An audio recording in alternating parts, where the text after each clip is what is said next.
Okay. Fine. We'll be fine. Done. All right, go ahead. So this Go ahead. this Kabbalistic model is more correct. In the center here, you see the Earth. And the Earth is the mid-garden, the middle garden. Below it are 7 more planets populated with other races. And what we're going to find is that this is where your extraterrestrials are coming from.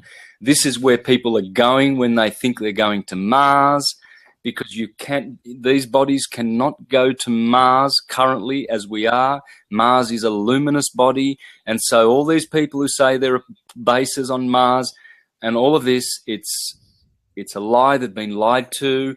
They are subterranean terrestrial planets, because Mars is not terrestrial. It is not solid. It has a less density than the Earth, and it is a sphere. Those stars are intelligent angelic archons. They are cosmocrators. They are beings. They are intelligent entities who are looking after us, who love us. The stars of the zodiac, the stars of the heaven, the planets, they are demigods. The sun is Michael, the archangel. Jupiter is Ariel, the beneficent one. Saturn is Cassiel. You will learn about this if you study your Jewish Kabbalah and esoteric mysticism. You will know the structure of the heavens. You will know the structure of the cosmos, and this is it. And there you see the concentric rings going outward from the Earth. You see the moon first. She is the first keeper of the first portal. She is a luminous body. Astronauts cannot go there. Spaceships cannot land on there. And yet it is populated with what's called lunar people. The Earth is populated with lunar people. They do not have bodies like ours, but some of them have come from the Earth. They have ascended to that sphere. Above the sphere of the moon is Mercury, then Venus, then the sun in the middle. The sun is the middle of the octave. This is a diatonic octave, guys, above our heads. Then there's Mars after the sun, then Jupiter, then Saturn, and this is what's called the luminary heaven. They are luminaries, stars, not planets. And what Above about Saturn Pluto? What about Pluto? Good. We're coming to that. Pluto is where this rose is, the red rose, which is the lotus of Krishna. So 3 more rings, sister. This ring here now, this is where the firmament is, guys. This is the starry heaven. This is called the starry heaven. It is above the luminous heaven. So it is the 5th heaven. There are 7 heavens. 7 heavens. And that's in where this that expression heaven, people say. They say, I'm in 7th heaven. Oh, yeah, and 9th heaven. For sure. It's all here. It's all here. This is our destiny. We are in this cocoon, and we are getting out of this cocoon through the process of ascension and Krishna consciousness. Call it what you will. Christ consciousness. For all the good Christians that are listening, all the followers of Jesus, that's fine. Jesus is a great God person. No problem there. I have no problem. I just do not agree that Jesus was a historical figure. Jesus was historical only in the transcendental sense. My work shows this. My work covers this. I have no qualms with Christians who love Jesus as a person, because I do believe that Jesus, Krishna, these are persons, because I am a person. I am an individual, and individuality cannot come from not individuality. There must be a primeval root cause of all causes that is personal. And so, again, people misunderstand my work. Oh, he doesn't believe in Jesus. Well, I've never said I don't believe in Jesus. Please do not misunderstand syncretism, because you will only harm yourself. Syncretism is the only transcendental theology of the universe.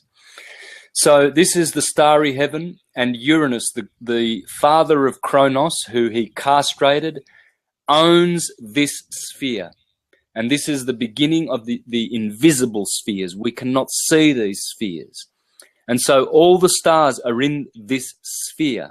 This is why there is no parallax and no apparent movement between the stars of the heaven, because they are all fixed in this sphere. They are lights. They are the sons of God in the book of Job, and they applauded at God's creation when God said, "Let there be light," when God said, "Let man be created." These are the stars that have applauded. These are the stars that are rooting for us. They are backing us. They are elevating and lifting and ascending our souls to reach that sphere so that we can be released from temporal conditioned existence, and that we can escape this cocoon, this cell, and we can go to unconditioned everlasting existence with the Lord. Because you see, in John 1:1 it says, "And the Word was God, and the Word was with God." So we will never be God. People say, "Oh, I'm God. I'm all there was and all that is and all that ever will be." This is not absolutely true. This is only true apparently or relatively, because we are God in quality but not in quantity. And so we will be God, and we will be with God for eternity, because we are eternal. And so that's what the scripture means, that Jesus, the Son of God, and by the way, God in this particular image is the firmament, the dome, because that is Dominus, the Lord. And the Son, S-U-N, is the Sun, S-O-N, the sun in the sky. Now, see, this is where less learned people, less studied people will stumble, and they will curse me as a blasphemer and say, "Oh, you just said the Son is Jesus." Well, it is, because it is these archetypes, Krishna, Vishnu, Brahma, Shiva, or in our Western school, Jehovah, Jesus, that actually produce this universe that we live in. And they do it through the sun, because the sun is the ruler of our universe, whereas the earth is the center of our universe. It is geocentric, always has been, always will be. And so above the starry heaven there, you see the ninth sphere, that's the crystalline heaven. That's the crystalline sphere of St. John, who said, "I saw a crystalline sea before the throne of God." And then above that is the primum mobile, the 10th sphere, which opens up to the Empyrean heaven. Empyrean, pure, is hiding inside that word, and that means fire, pure. It is the land of the pure ones. And this is Krishna Loka, where there are many, many spiritual planets where we live in everlasting, unconditioned bliss, Sat Chit Ananda Vigraha, with God, with the Creator, and also being units of God ourselves. And so this is the Western system, and I've just shown how that works in with the Eastern system. Can you see this new slide? No, we're still on the old one. We're still on the old one. Okay, I'll fix that now, won't I? There we go. There we go. Yeah, because I just got clever and I know how to work it out. This is the Babylonian. You see the plane in the middle. So the plane in the middle is the mid-plane, the mid-guard, the middle garden, earth. Earth is an anagram of heart, which is an anagram of ether. And in the Kabbalistic system, Kether is ether, and opposite Kether is Malkuth. Malkuth is the kingdom in which we live, where we are standing on a plane. And you see there is a pyramid there with 7 levels. That is the 7 luminous, the heavens of the 7 luminous bodies. And below is a pyramid upside down with 7 planes or planets where subterranean people, extraterrestrials live. And all of this is floating in waters. Next slide. Here we have it, the ancient Hebrew conception of the universe. This is in the Bible, folks. This is why it makes me cringe when people want to defend the satanic Jesuit globe model, which is pure buffoonery and blasphemy against the heavens and blasphemy against your own individual sainthood, to even utter this filthy word of globe. It is perverse. And there you have God, the creator, and the heaven of the heavens, which is the empyrean at the top. Then you have more heavens below and the waters above the firmament. You see there waters. Probably you can't see it with but my arrow is pointing to the waters. And then, of course, inside this dome dominus of the Lord, you have the sun and the moon, which are basically symbols of Krishna and his consort Radharani. Radharani will be really the moon, and the moon in the west is Selene, Magdalene, Helene, Helen of Troy, anything that ends with enne, inne, inni, Radharani, Selene, that's all the moon. Okay, and Paris is the sun, and so Troy, Paris goes to, save Helen. It's the sun and the moon. All stories go back to the sun and the moon. All archetypes go back to the sun and the moon. Everything. Jesus and Mary Magdalene. I'm not saying that Jesus is the sun and Mary Magdalene is the moon. They are the chief symbols in the heavens who represent those God persons, those God archetypes. They are not them. Now, very interesting here, you'll see Rahab is mentioned. Now, Rahab is mentioned extensively in the Hebrew scriptures, and this is where Rahab and Sheol and the great deep sea and the abyss are, according to the Hebrew scriptures. Okay, I won't linger on all of these slides. We can elaborate later if you have any questions. Here are some of the scriptures that clearly point to a moving sun above a flat plain. I'm not going to read them because there they are, and the listeners can pause on them and do their own homework. Intelligence shall prevail. Here we have the flat earth against with the analema. This little red figure 8 is the analema. We're going to get into that because the analema tells all. The analema is the secret of all secrets for understanding the flat earth.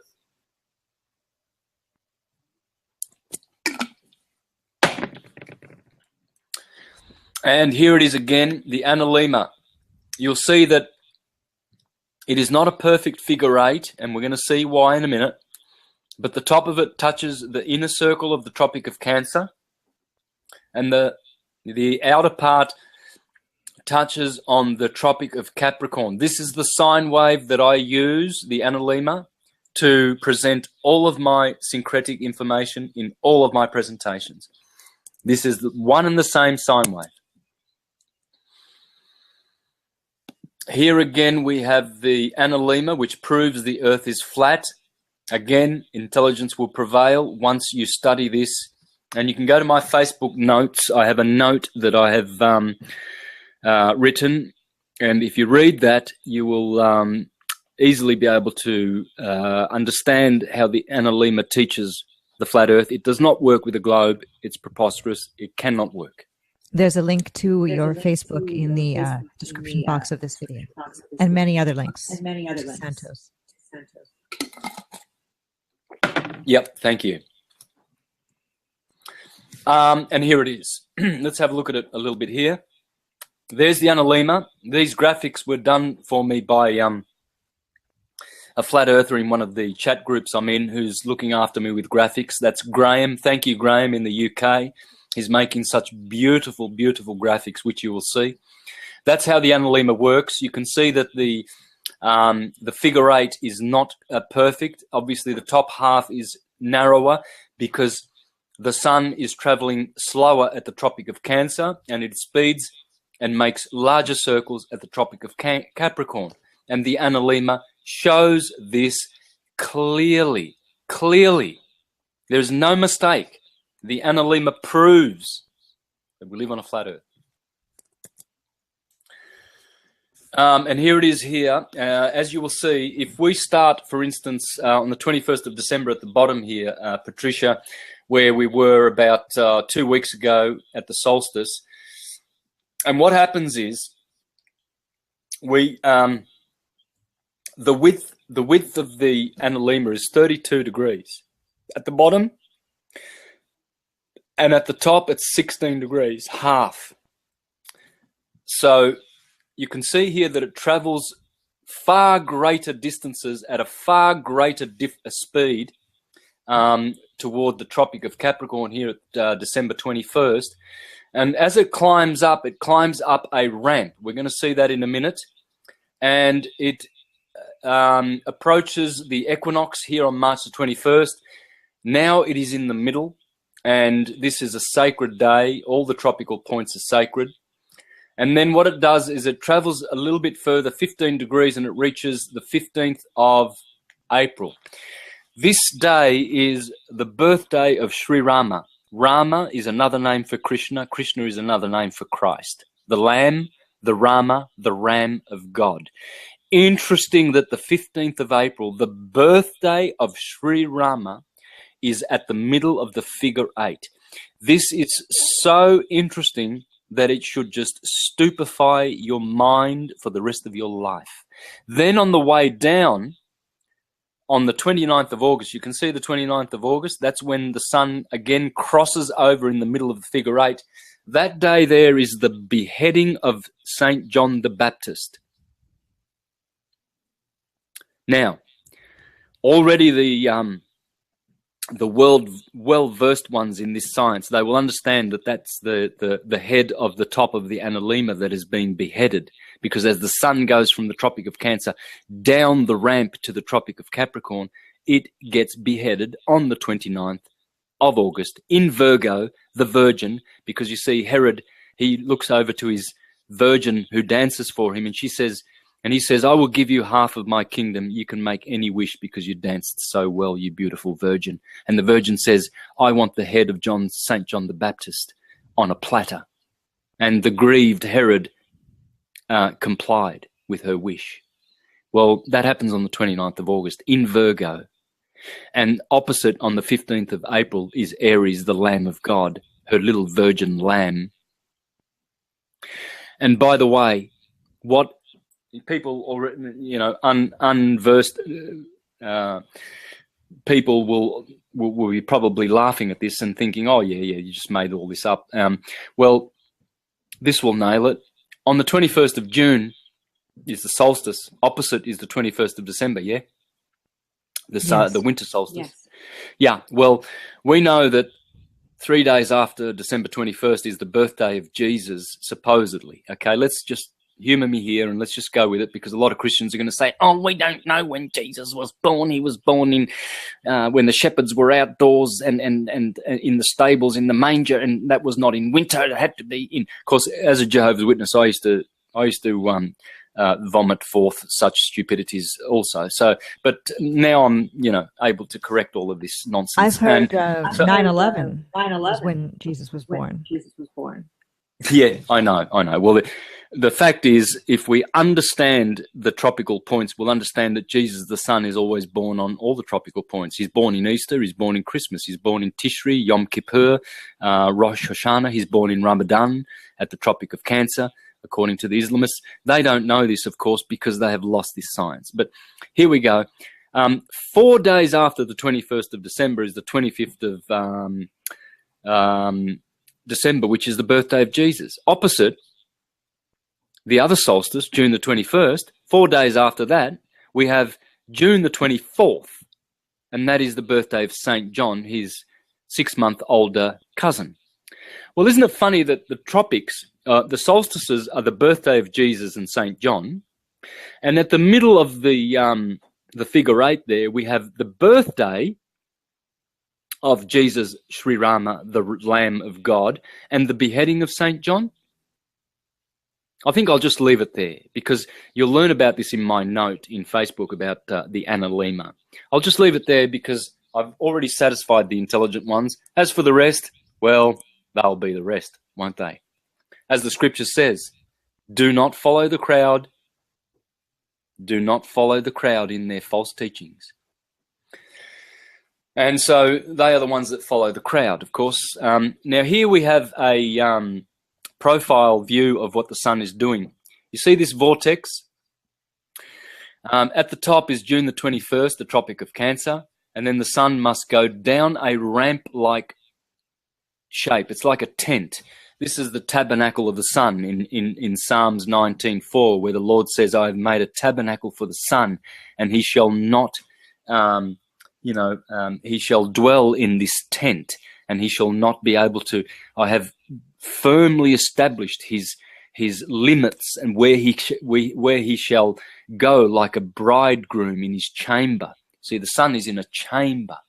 And so what is happening here is that the sun goes down, travels down to, it's actually much, much closer to the earth at the Tropic of Cancer. Right now, the sun is much closer to the earth than at the Tropic of Cancer. Now, I believe that at the equator, the sun is 3,300 miles above our heads, hence the Freemasonic degrees of 32 and 33.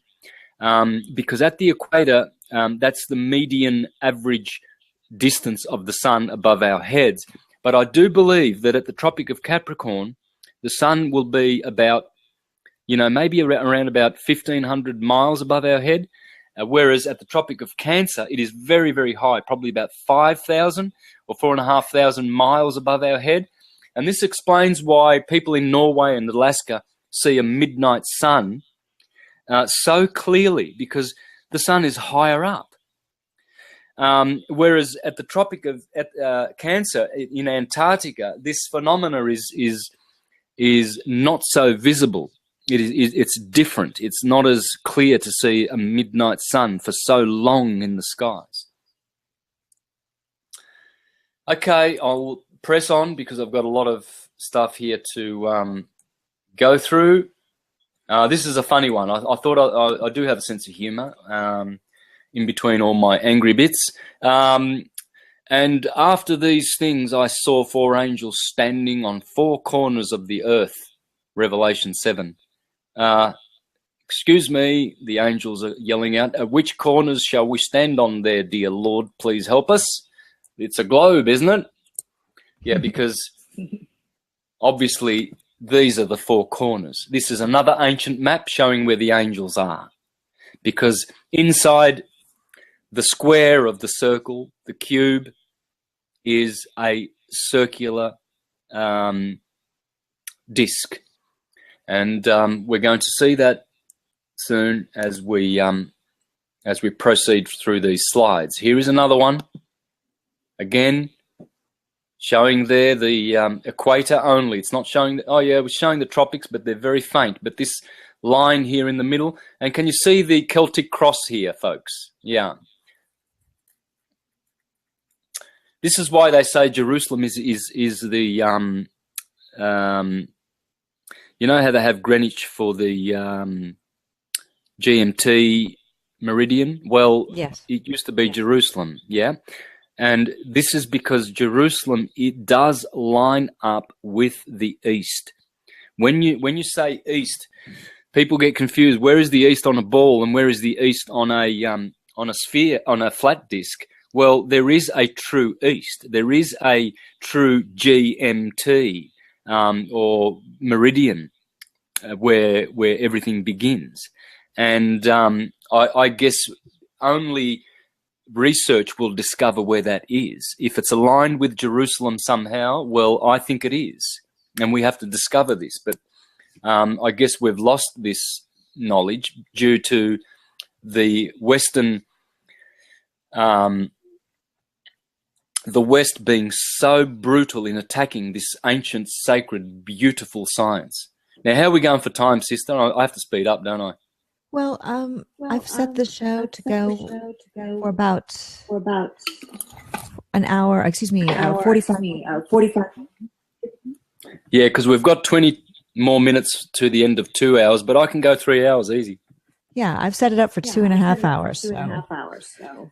All right. I hate talking now because while we're doing the slideshow, there's this horrible echo. So you continue. Yeah, look, that's very unfortunate, really.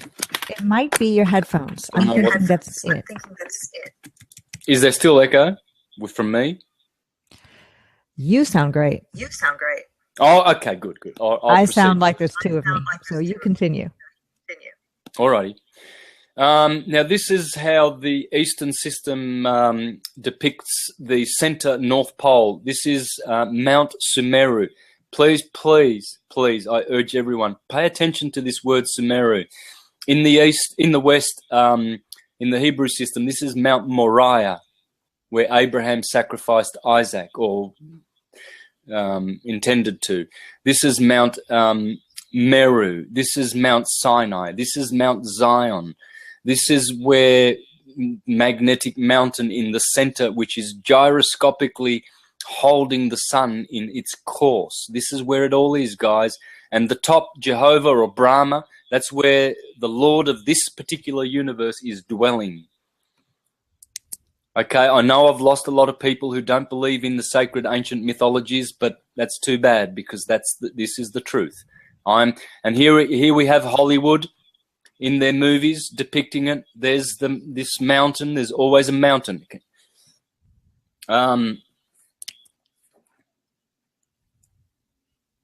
I'll have to do this one by one. There's the mountain. Hollywood is rubbing it in our noses.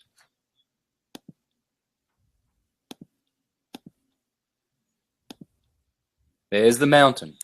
It's in the center of what we call where the North Pole is.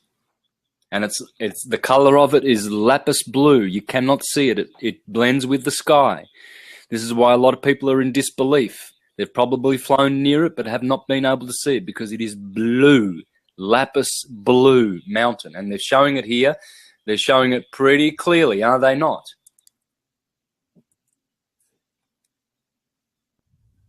There's Pink Floyd showing this central beautiful mountain pillar in the middle of the earth, in the Midgard. Here it is in another system. We see Mount Moriah in the middle of the world, and then there's the Ouroboros. Unfortunately, the resolution on this graphic is not very good, but this is the head of the serpent here, and you see layers of planets below the earth. Now, this one should be very interesting. The spinal column in the East is called Meru Danda. Now, Danda, that's an anagram for Adam, and I've done a lot of work on atom and Adam and showing how we have an atomic language, hence atomology, etymology, the science of atom words. All words are atomic, all things are atomic. The universe is atum, all is atum. Hence, Merudanda is the middle mountain of your body, the spinal column, the spinal cord. And this is what Ecclesiastes 12:6 is referring to. Remember him before the silver cord, the spinal cord, is severed and the golden bowl is broken, before the pitcher is shattered at the spring and the wheel broken at the well. Let me proceed forward. Here is the cosmological. This is the cosmological man of our cosmos, and this is the planetary system. How it is depicted. You see the pyramids in the middle here. There are 7 planes below us and 7 above us, and we are in the middle. And these are 2 diatonic octaves. 1 octave is inferior, 1 is superior. 1 is gross, 1 is subtle. And our earth is made of subtle and gross. Our middle garden is a mixture. But always there is a cosmological man. So when you look up to the stars, as Proclus said, the Neoplatonist 1600 years ago, you are looking at the cells of the mind of the God, the demigod. Because this is Brahma who has created our universe through the power of Krishna and Vishnu. But Brahma is a demigod. He is not a god. He is not the prime creator. He is a demigod. Jehovah is a demigod in the Hebrew scriptures. I hate to do this and talk, but I need to say this, so please excuse the echo. We'll try to fix it later after the slideshow. But people are using their Nikon P900 cameras to take pictures of the stars, and they're seeing images unlike what NASA presents. Excuse me, I mean the planets, what we call the wandering stars. And they're seeing what looks like amoebas, cells. Do you think there's a connection? Yes, they are sacred geometrical forms. They are not solid. They are called solids because they are platonic solids. So the ancients would refer to them as solids, but they are not material. They are not. They are not physical. They're subtle. They are a different subtle physical kind of luminous bodies. And yes, and you are right. We have good cameras now, and we are seeing the true nature of Venus. Please don't look at any NASA images of any of those bodies, people. You will be deceived. You will be fooled. You will do harm to yourselves. There are plenty of researchers with good cameras who are not funded by any satanic, demonic worshipping organizations like NASA and the Jesuits, who are showing clearly the nature of these beautiful orbs, these beautiful luminous archangelic cosmocrators of our universe. Now, I want to bring your attention to the astrolabe. The astrolabe was the forerunner to the sextant, and for hundreds and thousands of years, the astrolabe was constructed in such a manner. At the bottom here, you will see the Earth disk, and look at the name of the Earth disk. It is called matter. Can you see that word there, Patricia? Yes, unbelievable. Okay, that's Mother. That's Mother Earth. That's why we call her Mother Earth. Matter. She is the ring of matter. She is our mother. And we're going to see how that relates to the Taurus field in a minute. I won't spend much time on that, but have a look at the astrolabe and understand these things. This is sacred science. This is not pseudoscience. This is how all the Coriolis effect and all of the winds and toroidal fields are created on the flat Earth plane by the sun and the moon. Oops.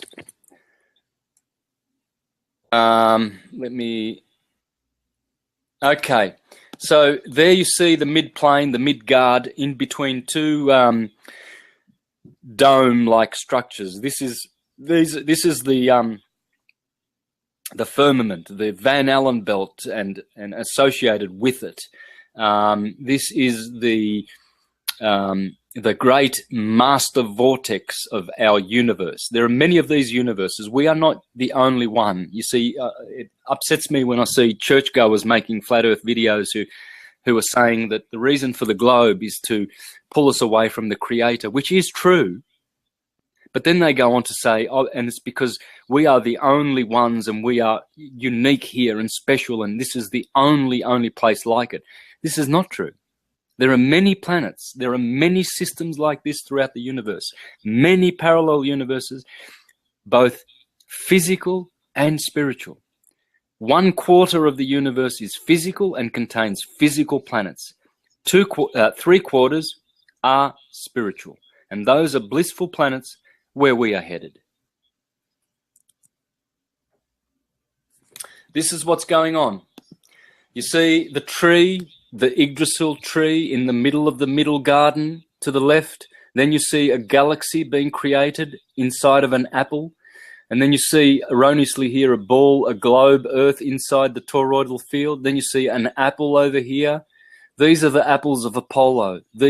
Inside the apple is a core. Core means heart. The man here is in the middle of his own toroidal field. He has a heart, a core, like an apple. We are apples. We are Yggdrasil trees. We are all of this and more. And here is a beautiful picture that you can get on Amazon about the atom. And notice the electron clouds. There are 2 electron clouds separated by a middle garden. This is the way atoms work. An atom is a sphere. It is a toroidal field.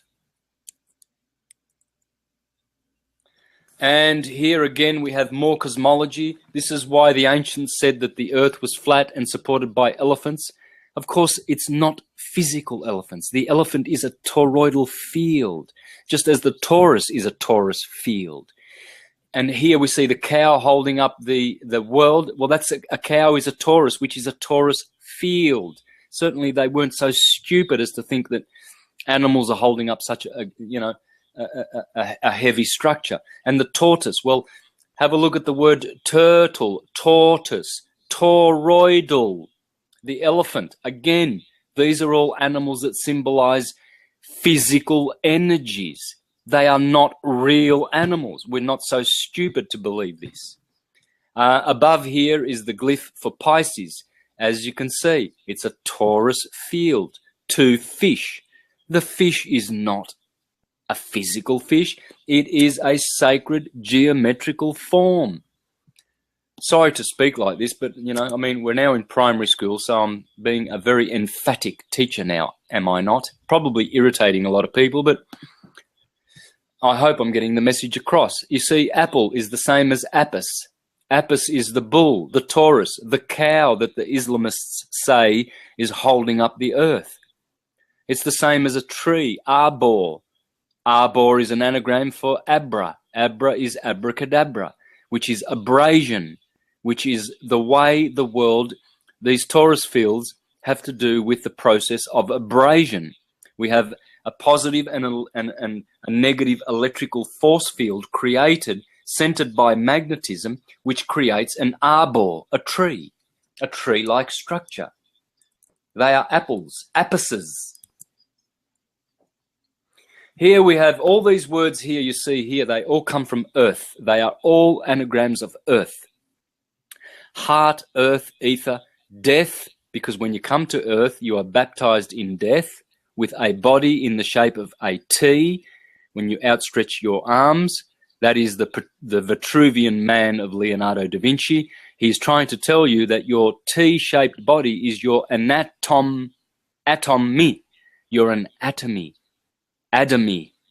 We are all children of Adam. We are all children of the atom. So when you acquire a body, you've been baptized in death in a tomb.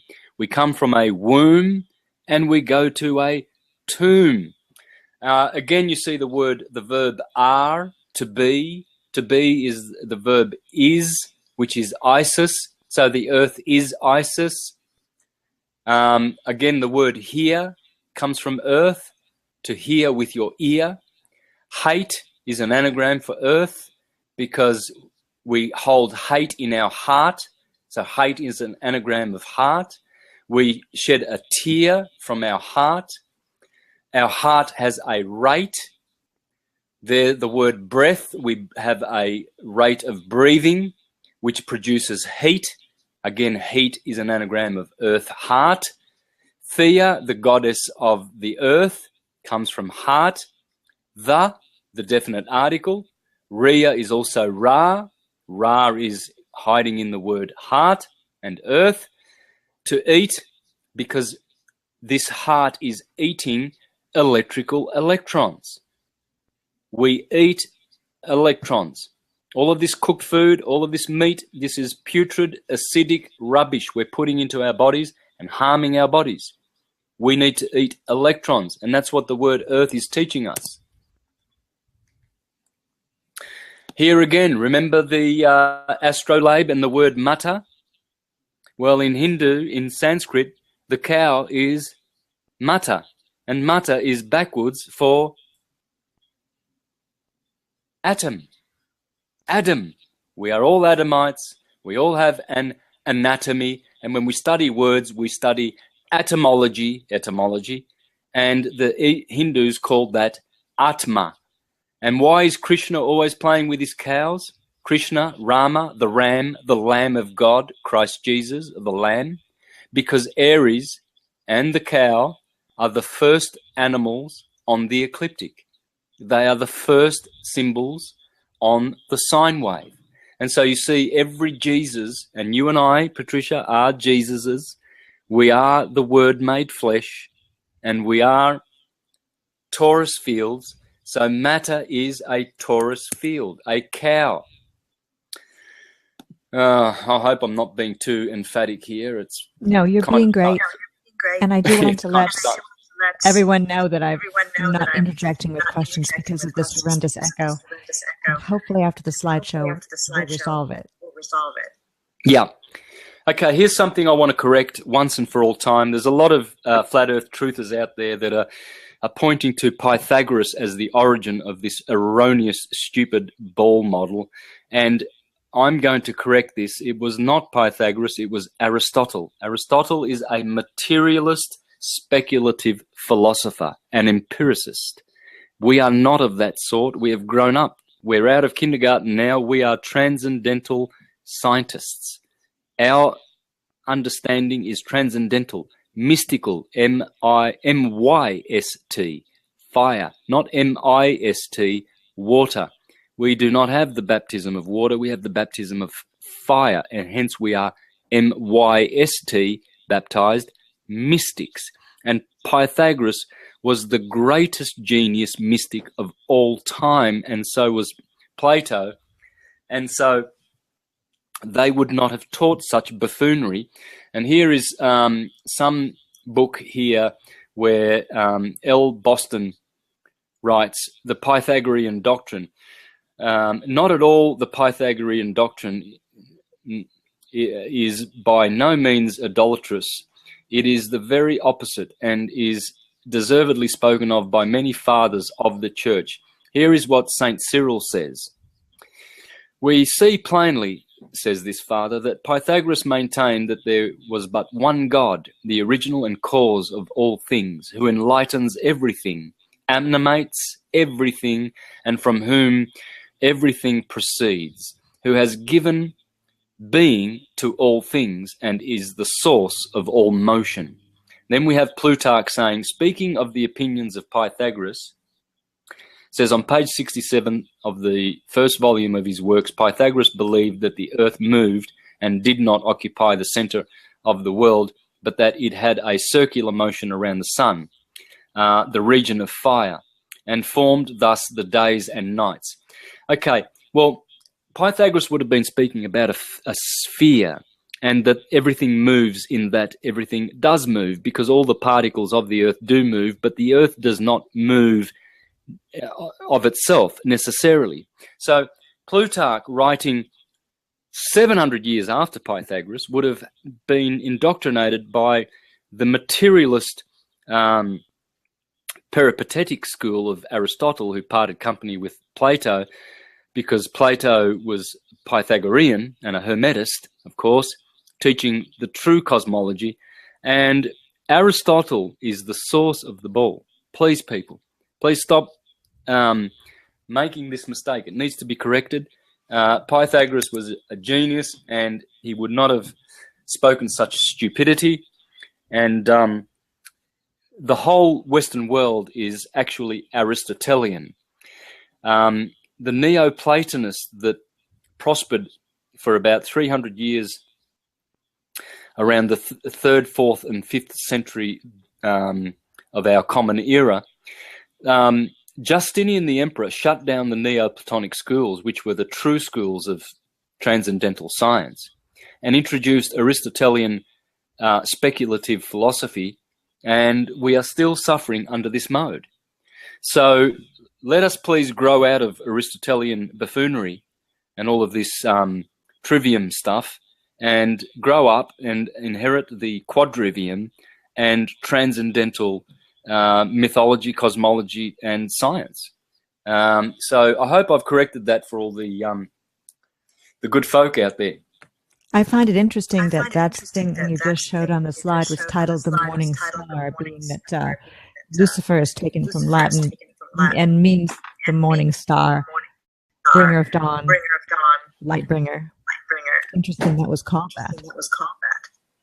Yeah, and the evening star is Hesperus. So Phosphorus, the morning star, brings... This is the sun. This is Perseus in the morning slaying Medusa. This is Prometheus bringing fire to mankind and being punished. This is Jesus coming down to save humanity and being sacrificed and tortured. This is the sun.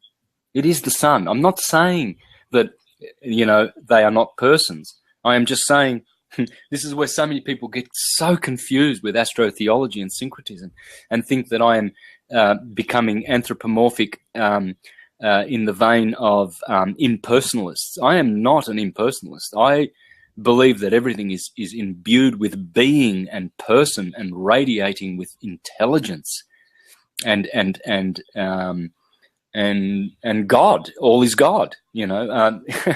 I don't know where these unintelligent people get off to put me in that boat with impersonalists. I'm not a monist. I'm not an impersonalist. I'm not a nihilist. I'm not a voidist. I am a personalist. I believe Krishna, the creator, the prime creator, is a being, a person who is good and embodies all of the principles of the universe: beauty, goodness, all virtues, power, knowledge. And we have parts, parcels, and particles of this being. So here we have the National Aeronautics and Space Administration saying in a report, in their official report, this report derives and defines a set of linearized system matrices for a rigid aircraft of constant mass flying in a stationary atmosphere over a flat, non-rotating Earth. Now, why would they bother to train in this mode over a stationary, non-rotating Earth? Simply because it is. Because otherwise you'd be confusing people. It'd be tantamount to putting square wheels, training wheels on your children's push bikes to train them so that they can ride better with circular wheels. It doesn't make sense.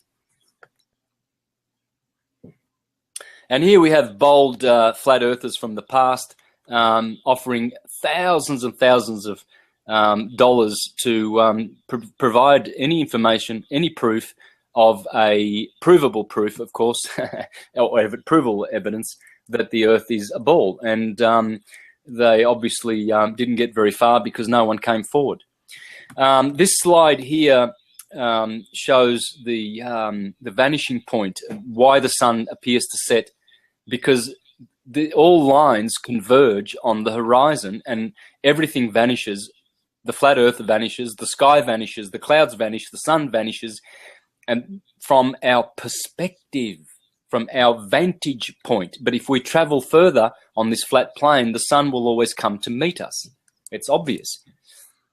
Again, I won't linger here. There it is. I mean, just saying. I'll just say nothing. I'll just leave that there, please. There's probably about 3,000 miles of terrestrial plane. There should be about, I don't know how many miles of curvature there should be there, but there ain't none. Wakey wakeys, folks. Wakey wakeys. Here again, this discounts. This is a photograph taken at the North Pole and on the 8th of September 2015. And this is an eclipse. So what you see is the sun and the moon. The sun is below the moon, and so there's no syzygy at all. It's a lie, and Rahu and Ketu cause the eclipses. Thank you very much. I enjoy telling forth truth. I enjoy it very much. Here is Vishnu with his four arms, Narayan, Krishna, creating all these bubbles, all these cells, and they all come from the one cause, and we live in one of these. It's all there in our cosmologies. Nothing is hiding. It's all in plain sight. Here again is one of Brahma's worlds, a material world where we are born, suffer, and then die. So to escape this, we have to escape this sphere, and we have to grow. We have no choice but to grow. And here is the Vedic cosmological system. And what you'll see at the top is the pink lotus of Krishna, Vrindavan, which is the unconditioned everlasting abode of the Empyrean, where all of us are destined to be one and with the Creator. Not just be, a creator, but we will be with the Creator. Below that is another sphere. This is Vaikuntha. This is where Vishnu abides, and this is a lower world, but nonetheless, anything above the middle, Brahmajyoti. Brahmajyoti is this this plane here of the white light. This is where all the impersonalists are going, who think that Jesus and all of these are not actually real persons, regardless of whether they were historical or not. This is the point. Person exists. And then below that we have the world of, this is what we live in, one of these universes. This is one universe, and here you can see the two diatonic octaves. In the middle is the Earth, below are 7 planets, and above are 7 planets. I'll have a look at that in a bit more in detail in a minute, because I can't expand it on this slide here. Here is the Kabbalistic system again. We have the 3 pillars, and of course in the slide before you will have noticed 3 pillars. Okay, so in fact, let me see if I can go back.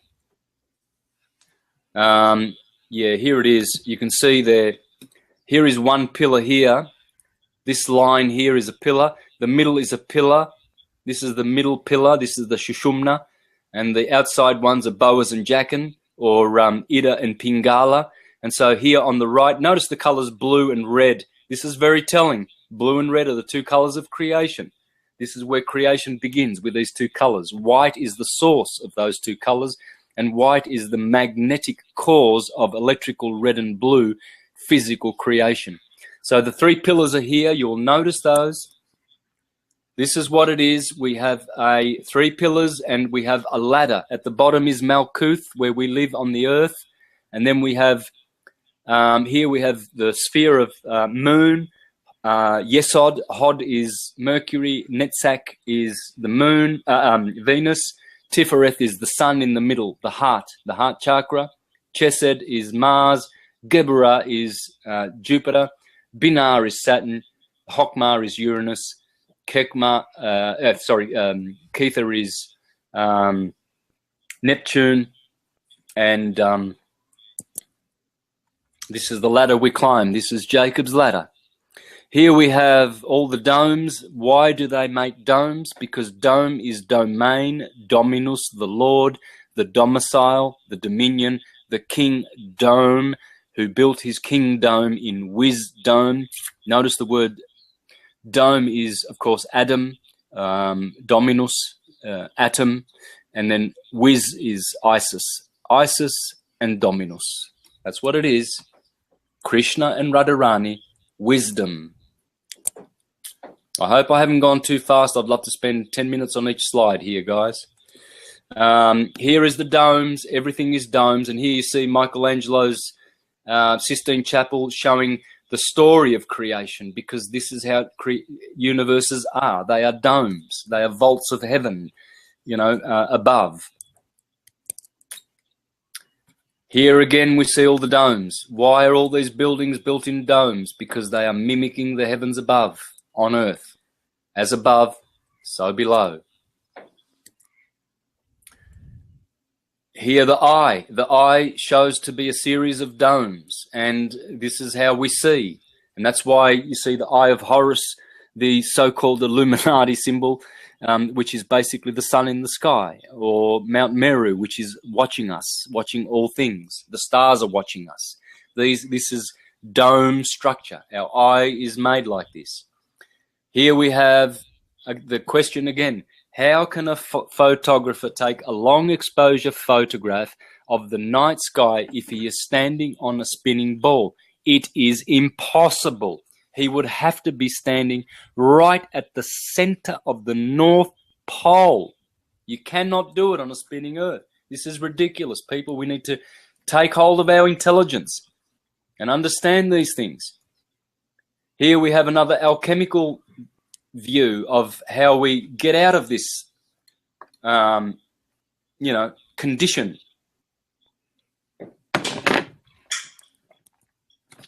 And there you go. This is, again, the Egyptians. Nut. She was held up.